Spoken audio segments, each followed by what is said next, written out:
Mi maman elle m'appelle et elle me dit, ton papa, ils l'ont tiré dessous. Je dis, ok.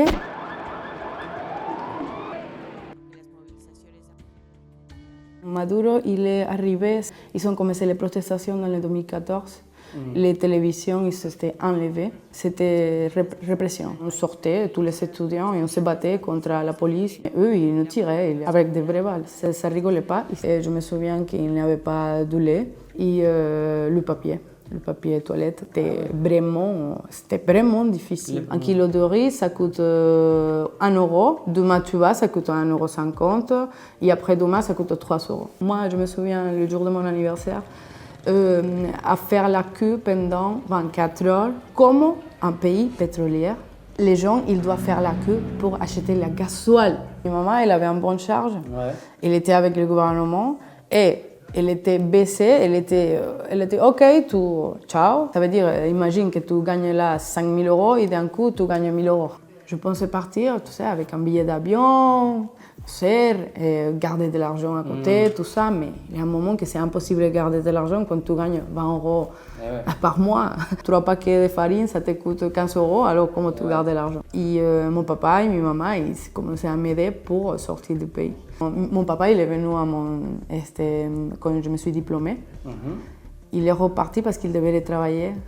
Et 5 jours après, il y avait une balle dans son... Il tirait dessus pour voler son moto, ils l'ont laissé là. C'était à 7 h du matin. Mi maman elle m'appelle et elle me dit, ton papa, ils l'ont tiré dessus. Je dis, ok. C'est pas que l'insécurité, les hôpitaux. Mon père, il est mort parce qu'il attendait. L'infirmière, elle avait la balle, elle est disparue. Comment tu demandes justice? Tu n'as pas d'espoir. J'ai pris ma clarinette parce que je joue la clarinette et j'ai parti à la Colombie. Et après, je me pris un voyage, musicien backpacker. Je voyage dans l'Amérique du Sud. Tous les 3 jours, tous les 4 jours, je changeais de ville. Et je voulais venir ici, alors j'ai testé venir ici pour travailler, pour apprendre la langue.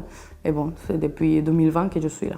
On a envie d'y aller, de donner un câlin à mes oncles, à mes tantes que j'ai depuis 2017, c'est 9 ans. 9 ans. Moi, ma grand-mère, je ne l'ai pas vue partir, par exemple. Bon, ce n'est pas toute la population qu'on est content aujourd'hui. J'étais en train de regarder les réseaux sociaux. Chaque 5 minutes, je regarde. Content et en même temps inquiété, parce que quand j'ai vu les vidéos des bombes qui sont arrivées là, il y a une ambiguïté dans mes sentiments avec cette situation. C'est évident que c'est à cause du pétrole, parce que je parlais aujourd'hui avec mon copain, il me dit, Alena, ici Venezuela, pourquoi la Colombie que c'est à côté?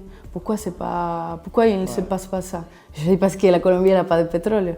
Je crois que oui, que tout va améliorer parce qu'on dit, no hay mal que dure 1000 años, ni cuerpo que lo resista. Il n'y a pas de mal qui va durer 1000 années, ni le corps qui va le résister. Ça c'est Caracas, calme.